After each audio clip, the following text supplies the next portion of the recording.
नमस्ते प्रिय छात्रों एवं मित्रों।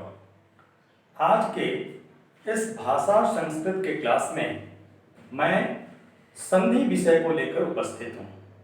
यह संधि प्रारंभिक कक्षाओं से लेकर 12वीं कक्षा तक बहुत ही महत्वपूर्ण विषय है। यह सभी प्रतियोगिताओं में भी पूछा जाता है, अतः संधि को अच्छी तरह से समझना बहुत ही जरूरी है।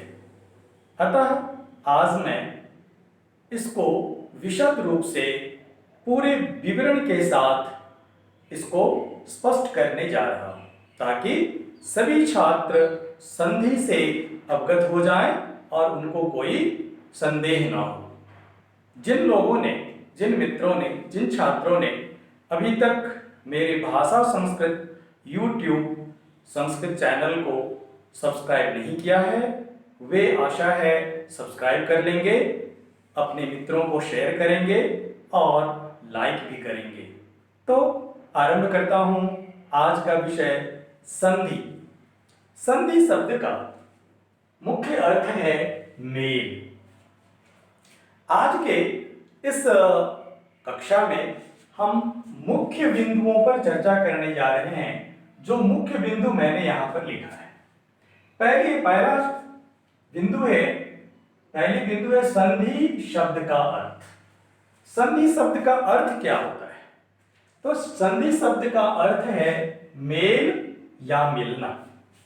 व्याकरण में इसका अर्थ दो प्रकार से उपलब्ध होता है। इसका पहला अर्थ मिलता है वर्ण विकार या दो वर्णों का मेल। तो व्याकरण में इसके दो अर्थ मिलते हैं, वर्णों के विकार या वर्ण का मेल। अब उदाहरण के द्वारा इसको स्पष्ट करते हैं कि ये विकार क्या होता है और मेल क्या होता है। तो इसमें जैसे रमा प्लस ईशा, यहां पर अंतिम वर्ण है रमा में आ और आरंभिक वर्ण है ईशा का दीर्घ ई। तो आ और ई, इन दोनों वर्णों के मिलने से ए जो बना है यह वर्ण विकार कहलाता है।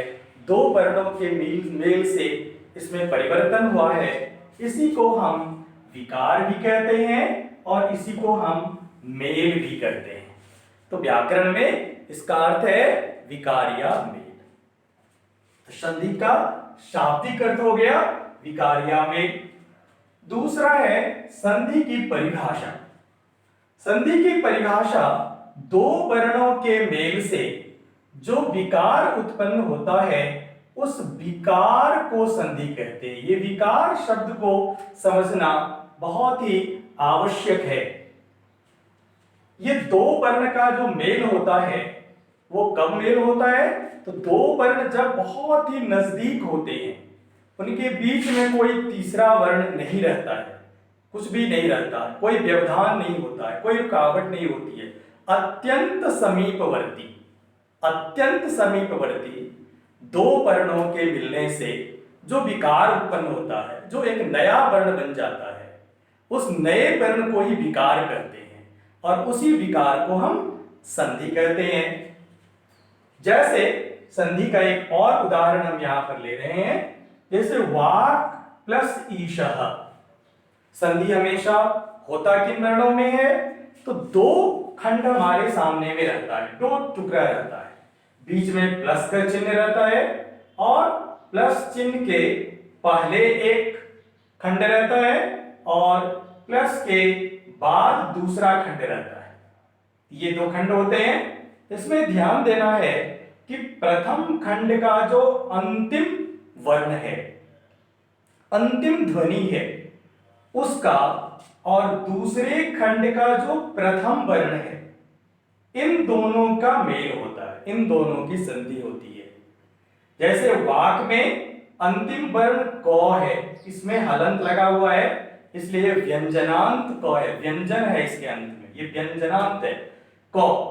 और ईशा का प्रथम वर्ण है ई, तो पहले खंड का अंतिम क और दूसरे खंड का प्रथम ई, इन दोनों के मिलने से यहाँ पर विकार हो गया है गौ, क का वर्ण बदल करके यहाँ पर हो गया है ब, ग वर्ण के तृतीय वर्ण में, वर्ग के तृतीय वर्ण में परिवर्तन हो गया है इस क को। ये व्यंजन संधि है, इसको हम लोग बाद में देखेंगे।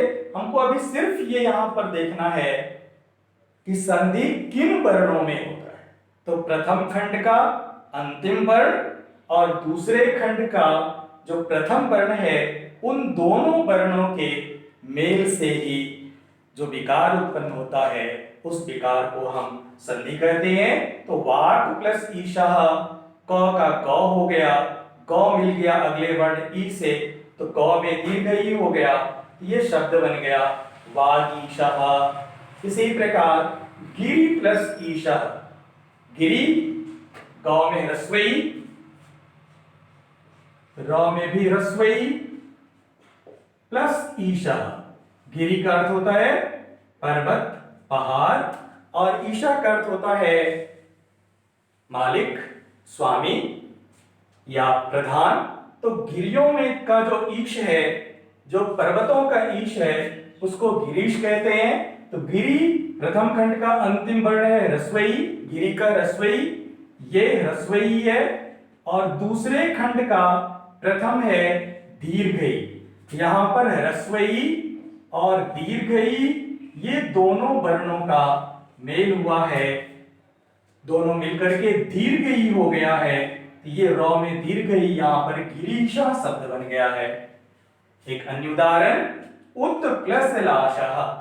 उत प्लस लाशः में तो पहले खंड का अंतिम वर्ण है और लाशः में ल अंतिम खंड का पहला वर्ण। ये त और ल, इन दोनों के मेल से तो ल में बदल जाता है, तो शब्द बन जाता है उल्लासः। इसी प्रकार निर प्लस बलः, निर्बलः, मनः प्लस हरः, मनोहरः। मनः में विसर्ग को ऊ में परिवर्तन हो गया, यहां पर विसर्ग का परिवर्तन ओ में हो गया, अंतिम वर्ण हो है, तो ये मनोहर शब्द का निर्माण हुआ। इसी को हम संधि कहते हैं। तो संधि की परिभाषा में हमने क्या देखा कि दो अत्यंत समीपवर्ती वर्णों के मेल से जो विकार उत्पन्न होता है, उस विकार को हम संधि कहते हैं। अगला है संधि में प्रयुक्त शब्द। जब हम संधि करते हैं तो इनके अनेक नियमों में कुछ व्याकरणिक शब्द का प्रयोग होता है। उन शब्दों को समझना जरूरी है कि वह शब्द क्या है, तभी हम उस कार्य को समझ पाएंगे। जैसे पहला इसमें एक शब्द का प्रयोग होता है आदेश। आदेश का मतलब होता है ऑर्डर। यहां पर दो वर्णों के स्थान पर नया वर्ण आ जाना ही आदेश कहलाता है। जैसे रमेशा में आ और ई, ये दो वर्ण हैं, इन दोनों वर्णों के स्थान पर जो ए हुआ है, इस ए का आदेश हुआ है। आदेश क्या होता है कि पहले के जो वर्ण हैं उनको हटा करके वो नया वर्ण उसके स्थान पर आ जाता है, इसी को आदेश कहते हैं। जैसे किसी का ट्रांसफर होता है तो क्या होता है कि कोई एक नया व्यक्ति आता है और पुराने व्यक्ति चले जाते हैं, तो यहां पर भी जो पहले के वर्ण हैं वो हट जाते हैं और उसके स्थान पर एक नया वर्ण आ जाता है। तो नया वर्ण का आना ही आदेश कहलाता है। यहां पर हम इसको कहते हैं कि आ और ई, इन दोनों वर्णों के स्थान पर ए आदेश होता है। आदेश के बारे में कहा गया है कि मित्रवत आगम शत्रुवत आदेश। आदेश के बारे में शत्रुवत आदेश, शत्रुवत होता है।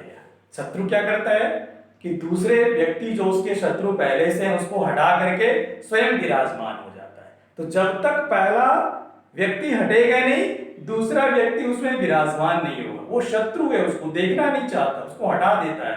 वैसे ही आदेश में क्या होता है कि पहले के वर्ण हट जाते हैं और उसके स्थान पर एक नया वर्ण आ जाता है। जैसे रमेशा में आ और ई को हटा करके ए हुआ है, इसी को आदेश कहते हैं। अगला शब्द है लोप। अनेक संधि में लोप का प्रयोग होता है, बार बार शब्द का प्रयोग लोप होता है, इन वर्णों का लोप होता है। तो लोप का क्या अर्थ होता है? तो संधि होने पर दो वर्णों में से एक वर्ण को हटा देते हैं। जब संधि होती है तो क्या करते हैं, कभी कभी हम एक वर्ण को हटा देते हैं, एक ही वर्ण हट जाता है, तब क्या करते हैं, उसको लोप कहते हैं। जैसे छात्राः प्लस गच्छन्ति, यहां पर विसर्ग जो है आ के बाद अंतिम वर्ण है विसर्ग, इस वर्ण को हटा देते हैं। कोई नया वर्ण आता नहीं है, किसी नए वर्ण का आगम नहीं होता है यहां पर, बल्कि जो वर्ण पहले से है केवल उसको हटा देते हैं। तो यहां पर क्या कहेंगे हम कि विसर्ग का लोप हो गया है। इसके लिए व्याकरण में कहा गया है अदर्शनम लोपः, नहीं दिखना ही, जो वर्ण पहले से है उस वर्ण का नहीं रहना, हट जाना, दिखाई नहीं पड़ना ही लोप कहलाता है। जैसे छात्रा गच्छन्ति में यहाँ पर विसर्ग का हट जाना, विसर्ग जब हट जाता है तो इसी को हम लोप कहते हैं। और विसर्ग के लोप होने के बाद संधि युक्त पद बनता है छात्रा गच्छन्ति, छात्रा अलग गच्छन्ति अलग, यहाँ पर विसर्ग का लोप हो गया है। तो लोप का सामान्य अर्थ क्या हुआ, नहीं दिखना, हट जाना। तीसरा शब्द है आगम। आगम का भी प्रयोग संधि में होता है।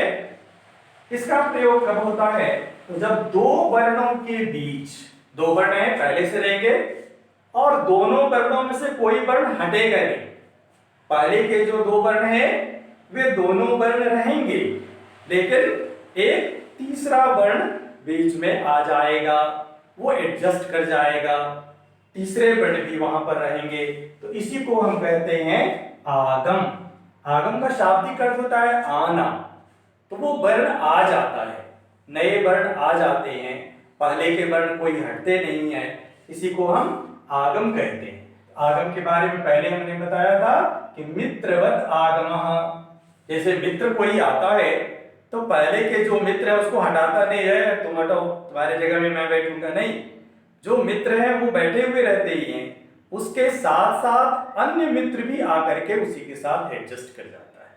तो यही हुआ मित्रवत आगमः, मित्र के समान आगम होता है। और शत्रुवत आदेशः, तो आगम का एक उदाहरण हम लोग देखते हैं यहां पर, जैसे स्व प्लस छम, यहां पर प्रथम खंड का अंतिम वर्ण है ओ, स्व वाला ओ, और दूसरे खंड का प्रथम वर्ण है छ। तो इस ओ और छ, इन दोनों वर्णों के बीच में चौ का आना ही, ये चौ का आगम जो होता है, चौ आ जाता है, इसी को हम आगम कहते हैं। पहले के जो वर्ण हैं अ और छ वे तो रहते ही हैं, लेकिन बीच में एक चौ उसमें आ जाता है, इसी को हम आगम कहते हैं। व्याकरण में, संधि में इसका अनेकों जगह प्रयोग होता है। जैसे एक अन्य उदाहरण मैं दे रहा हूं, वृक्ष छाया, वृक्ष प्लस छाया, यहां पर भी वृक्ष वाला अ अंतिम वर्ण है और छाया का प्रथम वर्ण है छ, तो छ के पहले और वृक्ष वाला अ के बाद इन दोनों के बीच में जो ये च आ गया है, इसी को कहते हैं हम आगम। तो दो वर्णों के बीच में एक नए वर्ण का आ जाना ही आगम कहलाता है। अन्य है संधि करना। बार बार प्रश्न आता है संधि करें, तो दो अलग अलग जो खंड हैं उन दोनों खंडों में अत्यंत समीपवर्ती जो दो वर्ण है, उन दोनों वर्णों को जब हम मिला देते हैं, एक बना देते हैं, उसी को हम कहते हैं संधि करना। जैसे विद्या प्लस आलय में विद्या का आ और आलय का आ दोनों का मिल करके, दोनों वर्ण मिल करके जो विद्यालय बन गया है, ये विद्यालय हो गया संधि करना, इसमें संधि करके बना देते हैं विद्यालय। तो ये संधि करना कहलाता है। संधि करें, दो अलग अलग खंड को, दो अलग अलग शब्द को मिला देना ही संधि कहलाता है। और संधि विच्छेद करना बहुत इंपॉर्टेंट है, ये दोनों एग्जाम में बार बार आता है। संधि विच्छेद करें और संधि करें। तो संधि करें क्या अर्थ हुआ?